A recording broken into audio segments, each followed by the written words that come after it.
Alrighty, welcome back for episode 3 Looking forward to it. of Release the Cheeks. We're calling this one Expectations. Ooh, what kind of expectations are we having? Well, it's all about managing expectations.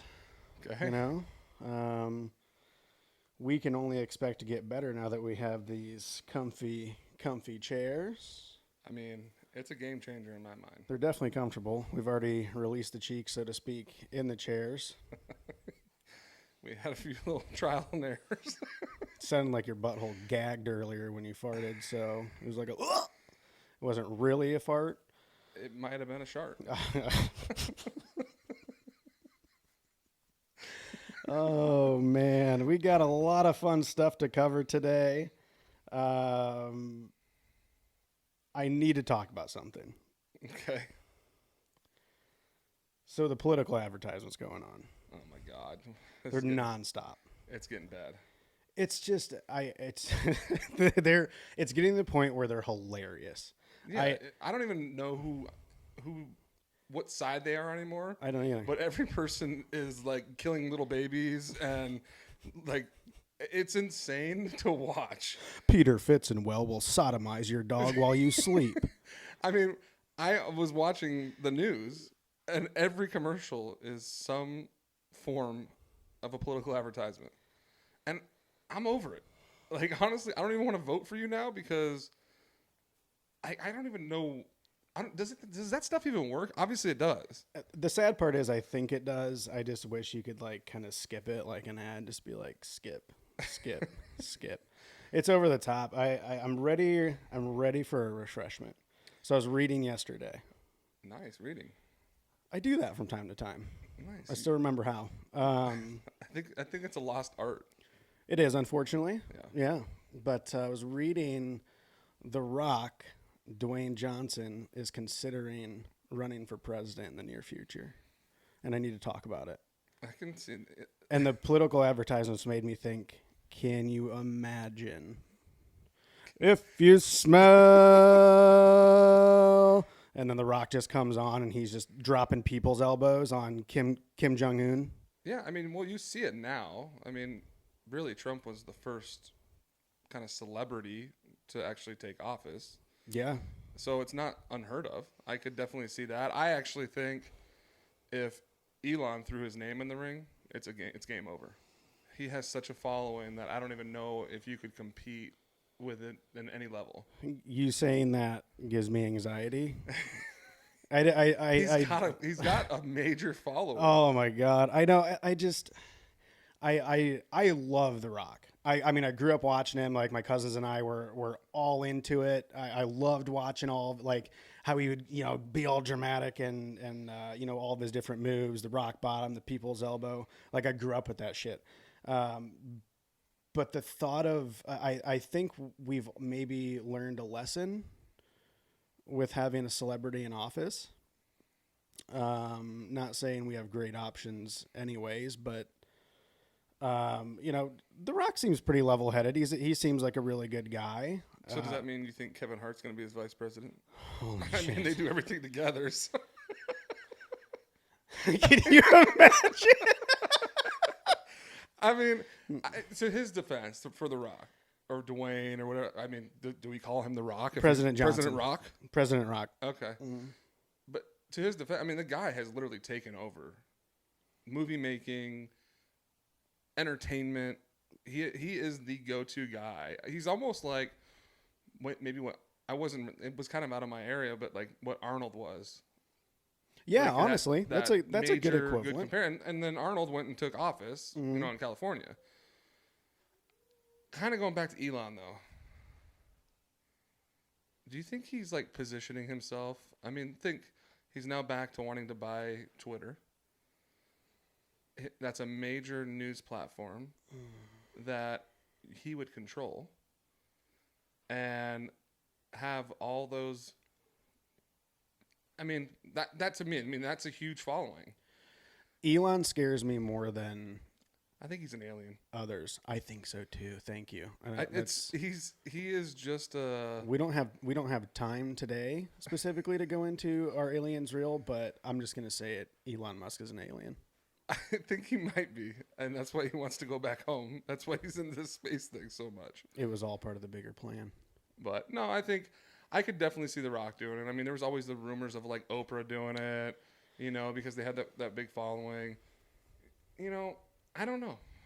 I guess we'll find out and see. I mean, I don't think his name has been thrown in there yet. I know we're running up to like midterms right now, so we got a few years to figure that out. Mm-hmm.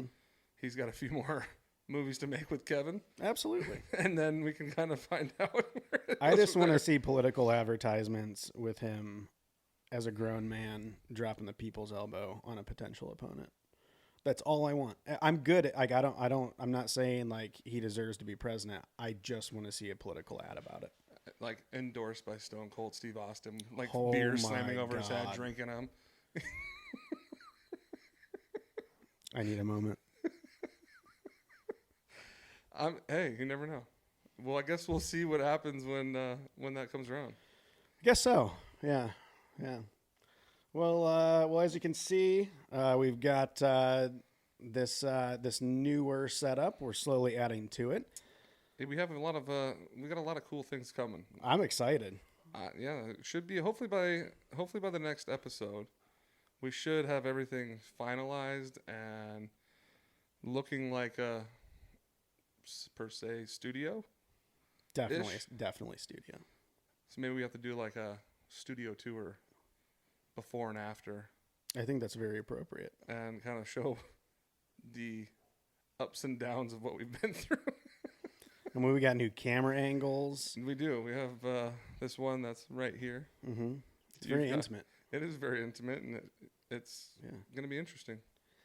So if I want to really be dramatic and talk about moose knuckles, You can look right in that camera. I can look you right in the eyes. See, the difference is you went to the camera, I went straight to the snuggle area. I mean, how can you not? It just makes it fun. It does.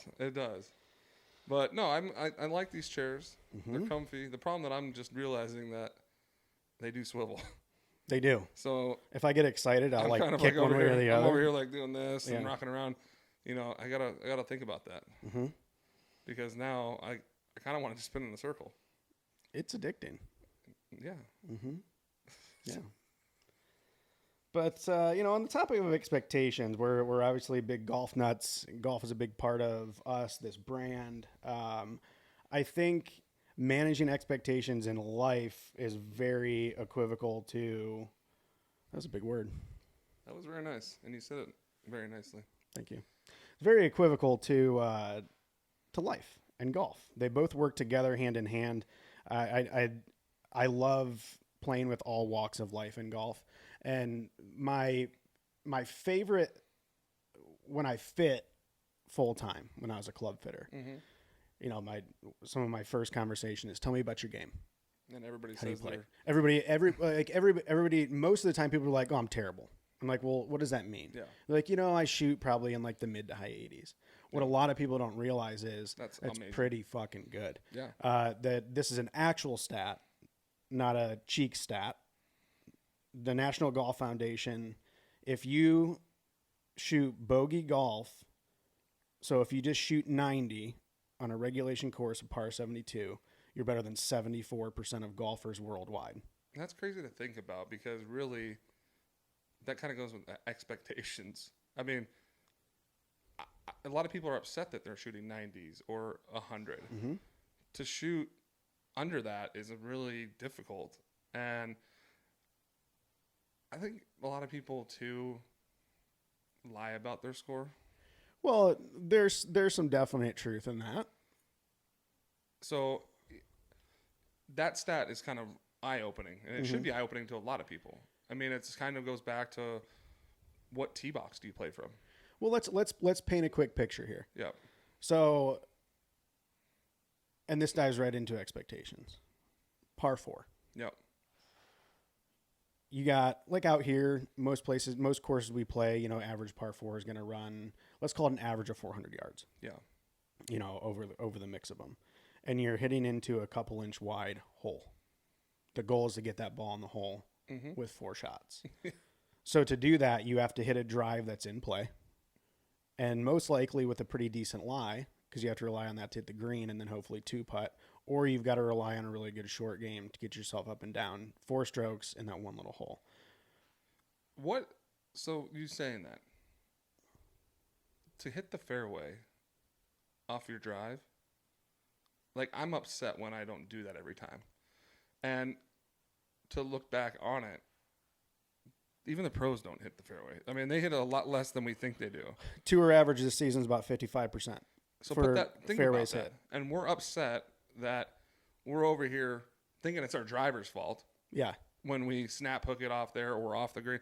Now, that also takes into account that if they're in like the second cut, they could be just barely off or whatever not. Sure. But still, to be in the center fairway there, only 55% of the time, a lot of us don't think of it that way. We just think that they're down the middle every And they're the single best time. players in the world. Yes. And so I now look at it and I'm like, man, if they can't hit it more than 55%, like why is my expectation to hit it more than 55% of the time? I think the big one there, so that one's big eye-popping stat. And then I love looking at greens and regulation. Yeah. So if a tour pro is 150 to 175 yards out, what percentage do you think they hit the green?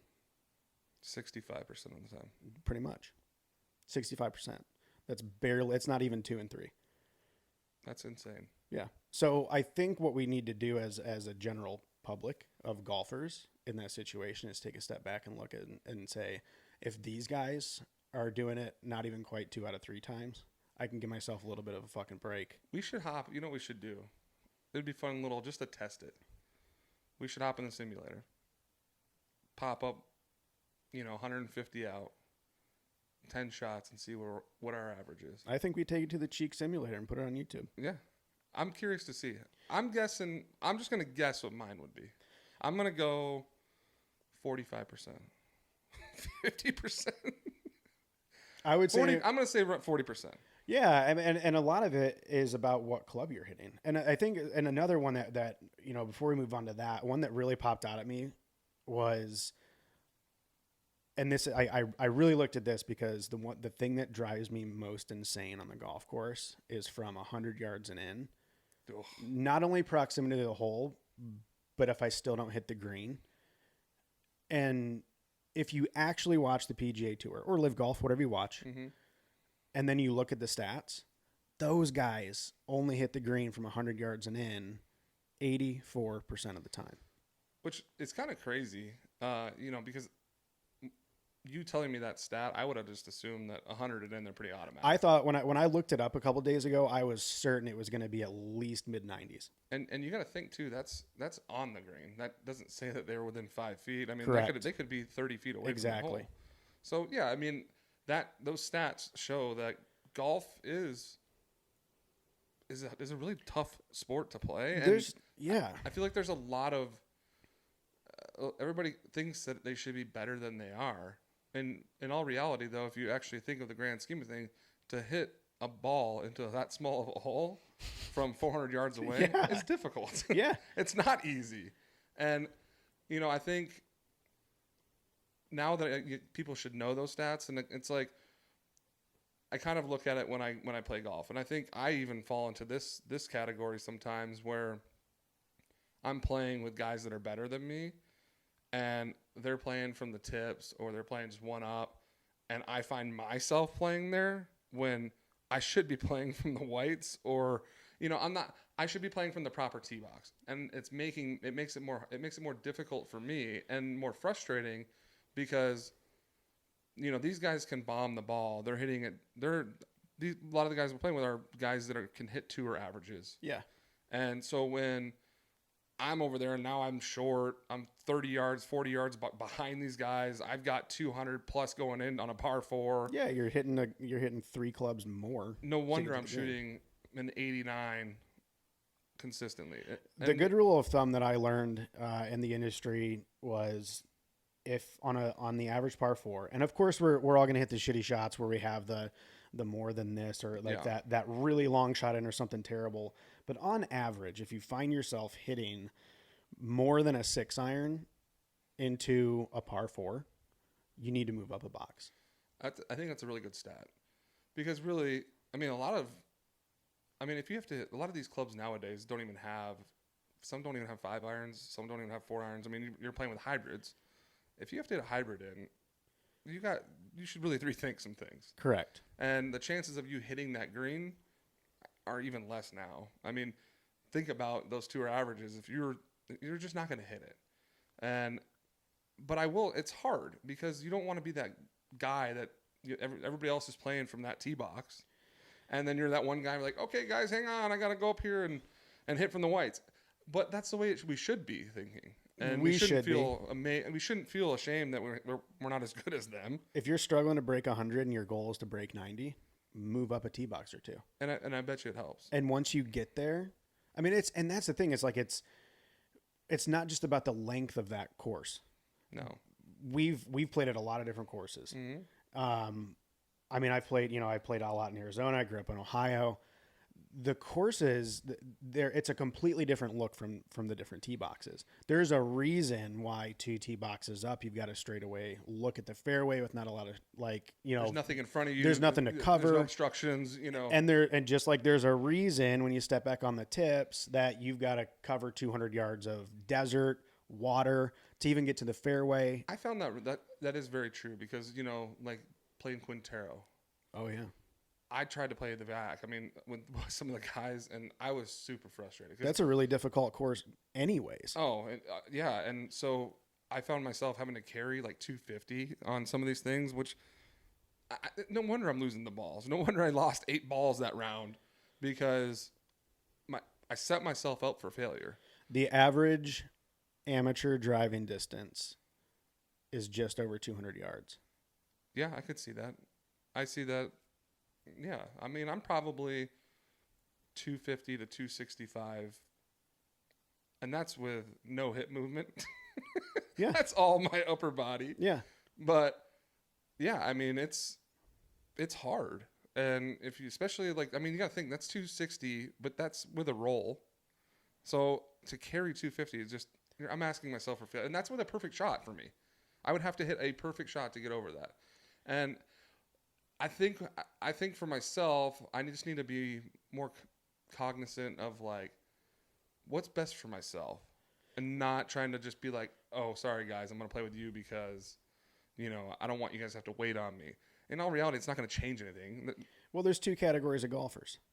You either play for leisure and fun, or you play competitive. And I'm not talking about playing charity tournaments and scrambles. I'm talking about real competitive tournament golf. Yeah. If you're playing competitive tournament golf, then yeah, you need to practice from those longer ranges because you're going to be set up on tougher conditions. But guys like you and I, we're not playing on that. We're not. So why don't you make the game more enjoyable? And we challenge ourselves. We're not going to play from 5,500 yards by any means because you still want a good challenge. Yeah. But don't play to the point where you have to hit a 3-wood into a par 4 on average. So do you look at when you're deciding on a tee box? What are you looking at? Are you looking at the overall distance of that? Are you how would you make that choice? Because for instance, Pinewood Country Club, from the tips is 6,600 yards. At 8,000 feet elevation. 8,000, 6,500, whatever it is. Vistancia from the tips, 7,300? And that is So do I play the tips up in Pinewood? Or do I play, you know what I mean? Or am I... There's a lot of things. I think you got to look at the course rating and the slope rating. Yeah. So whenever you're looking at a course and what you're going to play, it's not always about distance. I would say that's the primary factor. Just looking at a par 4, and if I see from I'm open to playing the tips as long as I'm not looking at 460, 470 yard par 4s all day. I've noticed on some of where it was difficult for me playing back with these guys was a lot of the par 3s. Oh, that's the thing. The par 3s, I mean, some of these were 200, 220, and I'm like, that's tough. And so, nothing was easy. Nothing was 140 and a nice wedge. Yeah. It was, I had to hit long irons into every single one of these, and it wasn't fun. And you've seen it. I mean, the courses, different courses that we've played, on some of those longer par 3s, to me, and as you, especially as you get down into that kind of bogey golfer range, the mid 90s, the mid 80s, or even below that, where your score gets absolutely just wrecked, are the par 3s, because when you move back to those tee boxes, if you miss the green on a par 3, you're busting your bogey or birdie's out. Oh, yeah, it's done. And you're just trying not to get worse than a bogey effectively. Yeah. And so, and here in Arizona, I mean, a lot of the par 3s are heavily bunkered. There's a lot of protection around of protection around them, so that you can really screw up your score. And that's that's honestly when I look at it, number one, par 5s are par 5s. They're going to be longer anyway. Some are shorter, whatever. You got an extra shot to get in there. I never really care about what the distance is on a par 5. Think about it. Most average golfers, like you said, is 200 off the tee, let's say they're 225 off the tee box. Even if it was a shorter par 5 at 500 yards, there ain't no way you're getting there at 2. No. So the main difference with that would be you're still going to be 3 shots. So even if it was 550, it's still going to take you 3 shots. Correct. And I struggle though is getting off the tee. I find easier when I move up, and because like you said, there's no obstructions, nothing. And like I mean, some of the tee boxes that I've been on, I'm like, oh my god, there's a big ass tree right there. I can't go around. Like you have to hit different shots, and like I can't move the ball. I can't do what a lot of these guys can do. Right. So I'm curious. I think what helped for me with like my game, like even just in general, was I noticed I stopped trying to get pars, and I try to just focus on getting like a bogey, and that's like it's a weird mentality thing. And then next thing you know, I started draining more pars, and I started limiting the mistakes that I was making. And not that I was like I'm still shooting bogey golf. But why is that? You lowered your expectations, and not in a bad way. I think there's a fine line there. Yeah. Of course, you should expect the most you can of yourself. I would like, yeah, within reason. But it's just like anything else. When you take pressure off of yourself, you're probably going to do better at whatever it is, whether it's golf, anything in life. And so if you stop thinking, and how many times have we done it? We hit that awesome drive that splits the fairway. We're sitting there 140 yards out, and then you're standing over that ball, and all in your mind you're thinking birdie, birdie, birdie, birdie, and then here comes the famous duff or a snap hook, the duff, push. The yank, the push, the shank, and it's like if you just think to yourself, okay, let's just hit a shot and see what happens. Or think about it, yeah, hit a shot, and if I'm around the green, great. I can chip in. I can chip. I'm chipping for a birdie. I'm not going to make it. Yeah. If I get it close, I'm getting a par. You're giving yourself a look at par still. Yeah. Or if I get it close and I miss my par putt, I should be close enough to where I'm tapping in for a birdie. That's the way that I kind of look at it. It doesn't always work that way, but for me, it's helped me tremendously as being just an average golfer to kind of lower my expectations, because I'm not a tour average person. I'm not, and like I'm not gonna hit the ball down the middle every single time. And I think a lot, like, I mean, I'm guilty of it. I hit my driver like poop, so I go out and buy a different driver, thinking that that's gonna be the solving issue of it. It's the asshole swinging the driver. It's not the driver. It does help too. Some things are set up a little bit better for you, but it doesn't really. It's you, right? And that's something that I think people need to realize, that expectations are a little bit high, I think, and everybody thinks they're better than they really are. And maybe we just need to step back and look and say, hey, I'm not a professional, and these guys aren't hitting what we think they're hitting either. Something comes to mind. It's been a couple months, but when we were at Vistancia the one day, and we had it was a foursome in front of us. And we were following them pretty much right off the bat. Yeah. And on that, number 3, that tough par 4 where you're forced to lay back, and these guys are playing tipped out. Yes. And I'm not somebody who judges the book by its cover, but if you play a lot of golf, you can usually tell based off of how somebody carries themselves, what kind of how new of equipment that they're playing. Mm-hmm. At least their knowledge level of what they're supposed to be doing as far as etiquette goes, that kind of thing. And we see these guys on the tee box ahead of us, and they can't even hit the ball out of their shadow. No, but I also sometimes wonder if that's what people think about me when I'm playing from the tips. And I'm like, because there's times where like I think the most frustrating thing for me and like is when it's slower out there and you're playing from the tips or you're playing just even one up with a group and you have people watching you and then I just hit the nastiest shot that you possibly can and they're probably sitting there thinking the same exact thing that you were. Yeah. Like, why the hell is this guy playing from here? And they're not, they're right. Yeah. Like they are right. Like I shouldn't be playing from there. And I think a lot of us, because I've always been a like big believer with like golf is I don't care how good or how bad you are, just play like fast golf. Not fast, but like I'm the same way. I don't want you looking for a ball for 30 minutes. Correct. And like that just I played behind a group and I swear they looked I don't even think they were looking for their ball, they were just looking for balls. And I was just like, can I play through? I can't deal with this. Like or I'm just going to skip the hole cuz I like my patience level sometimes I'm like, really? And I'm just like, hey, I'm sitting right here, guys, like because I sometimes I play golf a lot by myself. I mean, it's a good way for me to kind of like mentally release my mind. Yeah, so I'm going to play a lot faster than most.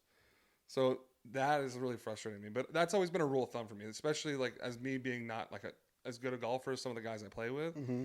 I always try to be mindful of like I don't want to hold these guys up, and like if I hit a ball off the course, I'll give it a 2-second glance to see if I can find it. If I can't, I'm just going to put another ball down. I'm not here playing for money. If I was playing for money, that'd be a different story. Yeah, and I think there's a lot of ego in golf. Yeah. I think there is. It's a statement. Yeah. There is a ton of ego in golf. It's all a dick swinging contest. I learned it from day one getting like working in the golf industry. You got to have some thick skin because everybody is just trying to tell you how great they are, and so people and I don't know who they're really proving it to. But I got caught up in it for a while. I had to play the tips. I had to go out and I had to hit 150, 200 range balls every morning before I started work. Like I was that guy for a while, and yeah, I did. I was playing a lot more consistent golf, but you just got to kind of stop and take a look at. We play this game, the vast majority of us, for leisure. It's supposed to be relaxing. It's supposed to be fun. I saw an awesome meme today that I posted to our story about, if we could just take all those times, and again, I'm not preaching because I've been this guy. Mm-hmm. I used to be so fucking angry on the golf course of like any little thing I did when I had no reason to because I'm not like a plus handicap. And if we can just take the moments where, and we've done it a lot as of recent, where one of us will hit just a god awful shot and we laugh. Well, I think that's the best part about playing with guys that you feel comfortable with. Yeah. Is we've kind of flipped the script a little bit. Like if I hit a bad shot, you're dying laughing, or like vice versa. Yeah. So I think instead of us getting angry at life, we've almost turned it into like we just laugh at each other. And I think some people do get angry though if you do that. And so like I have to be careful because I like to laugh a lot anyways.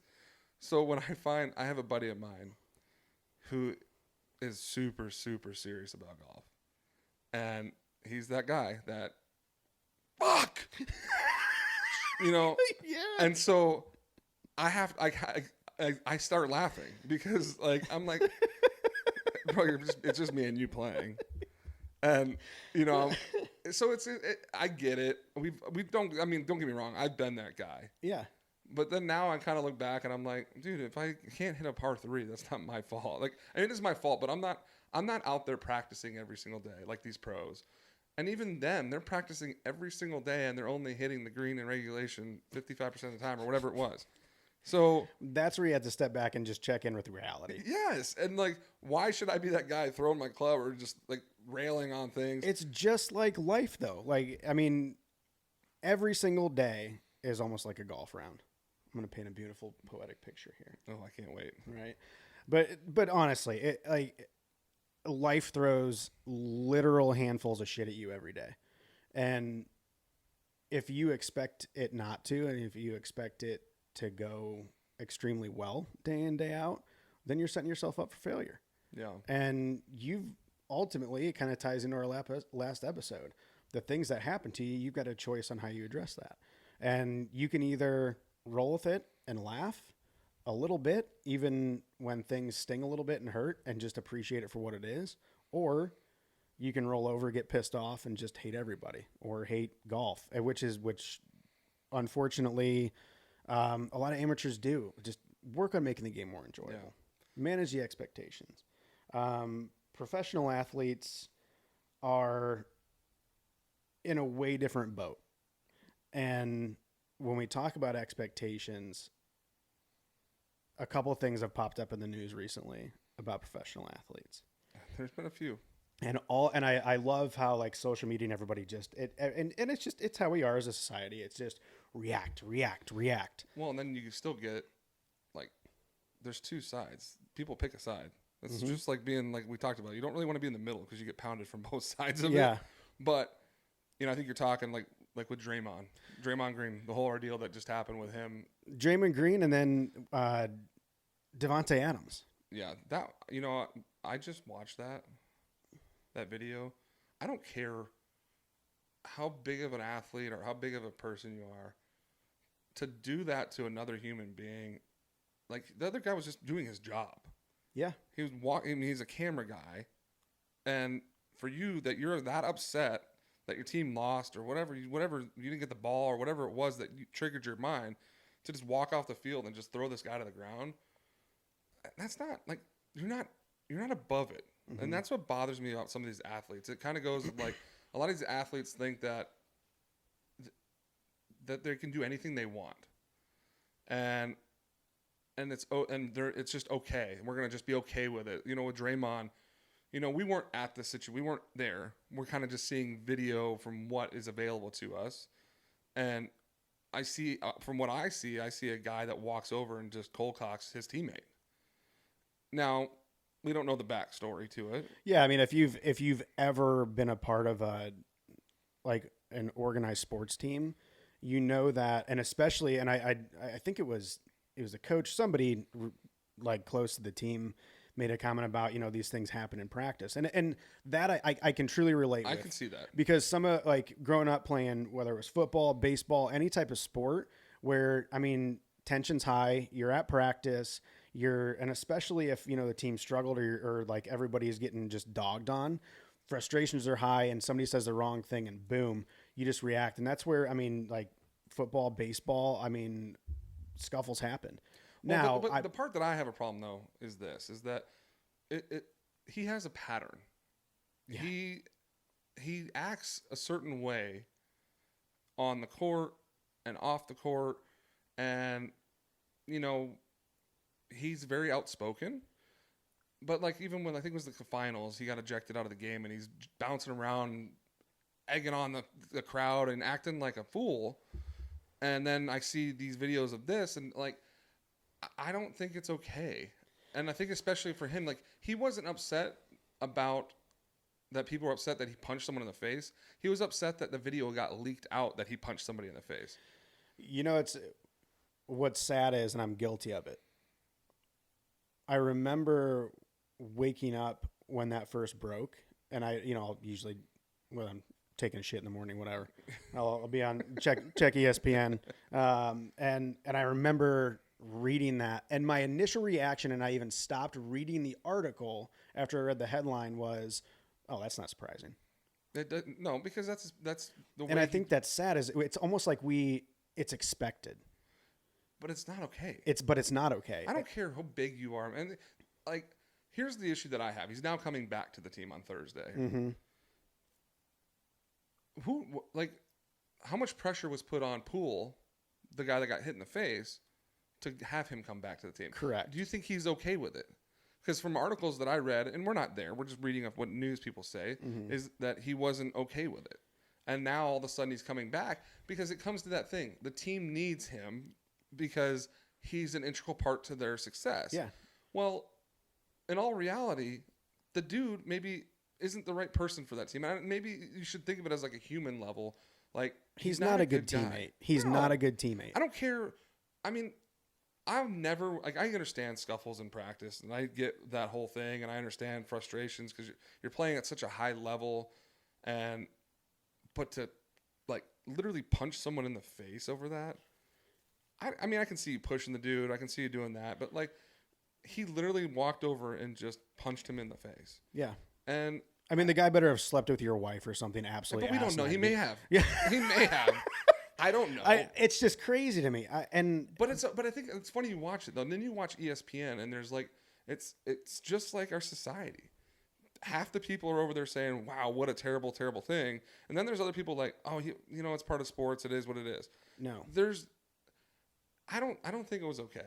And I don't think it was something that I don't think what Devontae did was okay. No, not at all. And I don't care how big of a superstar you are.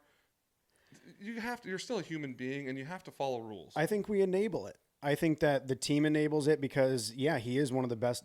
Draymond Green's one of the best defensive players in the NBA. Yeah, and I don't take that away from him. I don't Hands take that away down. From him. He's the player that everybody hates. Absolutely. When he's not on your team. Correct. But if he's on your team, you tolerate him because he's awesome. Yes. At what he does. We have a player just like that, Jay Crowder. Yeah. Jay Crowder is exactly the same type of player. I mean, people were wearing T-shirts in the playoffs last year said, fuck Jay Crowder. I mean, he's that guy that just gets under your skin. He's divisive. But then I sit back and I think, like, is that how it makes him better? Like, is it a persona? Is it like that's like the way he gets into the game is by being that villain and that character.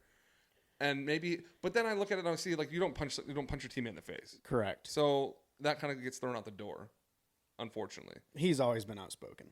Yeah, I got some. And then, and the Devontae Adams thing, a part of me as a Packers fan laughs at it because it's like, okay, just like every other like superstar that was a Green Bay Packers wide receiver who left to go to another team because they pouted about not getting paid enough money, then just kind of, and his numbers aren't bad this year, but the team sucks. Like the Raiders are terrible. Do you think like they regret like he thought like he was going to play with his buddy? I mean, he used to be roommates with Carr.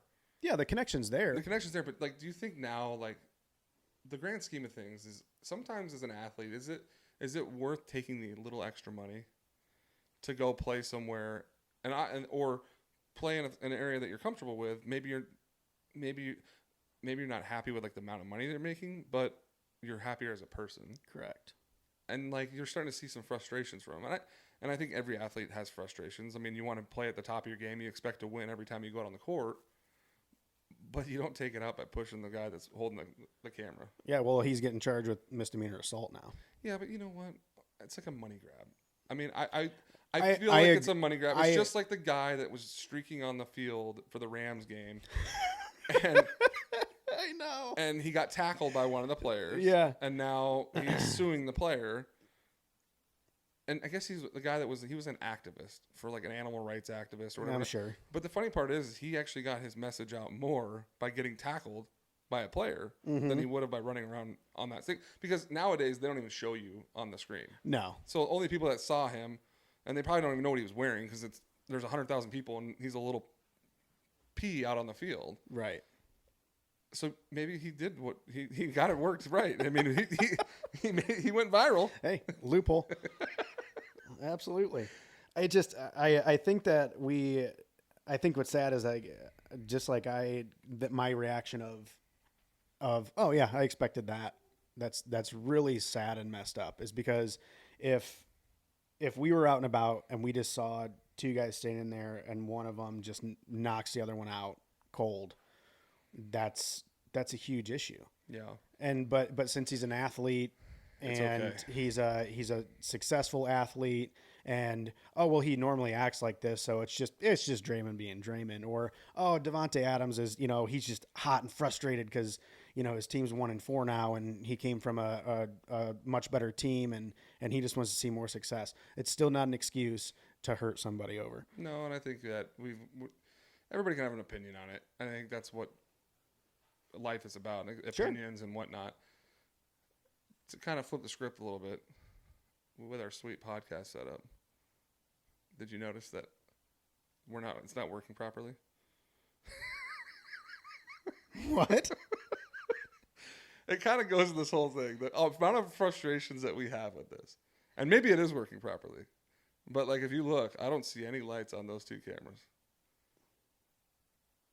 So, the good thing is that feed's still there. Hey. But as everybody, as our listeners, can kind of realize the frustrations that we go Absolutely. through. Things don't always go well. Hey, but at the end of the day, we still got the main feed, right? That is true. And I think that's what I told you. I said, just make sure we have that. Because everything's new. Man, we're not like computer savvy. We sat here for an hour trying to figure out these cameras. Like we've said it before and we'll continue to say it. We don't really know what we're doing. No, but the best part is like when you can tell when we're getting frustrated. We're both like, hey, let's go step in the simulator real quick. We need to release. We need to release some cheeks. We got to release the cheeks. Let's go. Because it is tough, but it is fun though because it's just you knew it was gonna happen. You knew it. Yeah. I mean, but it's okay. Absolutely. I think that's part of the fun thing about doing this is you get to learn and live and enjoy. It is. And what's really cool, as we wrap the show up here, we've got a lot coming your way.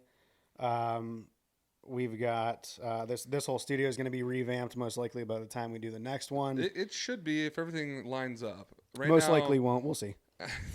Our luck, it won't. But yeah, it should be a whole new look by the next podcast. Mm-hmm. We do also have all of our merch is getting ready to go into production. All of our merch is lined up. We'll be going live with that at the latest by early next week. Yeah, we'll hoping be teasing that. Yeah, we should be able to throw some teasers out. I think we have some pieces that are showing up, and I think the goal is to have that website up and running live probably beginning of the week. Absolutely. And hopefully you guys like what we have in store for it. ReleaseTheCheeks.com. There it is. All right. Well, wrapping up, we're talking about expectations, professional athletes gone wild, and then a little bit of political advertisement ideas in there, and then, talking about managed expectations. Bogey golf is awesome, so let's make bogey golf great again. The Rock and Kevin Hart 2024. Absolutely.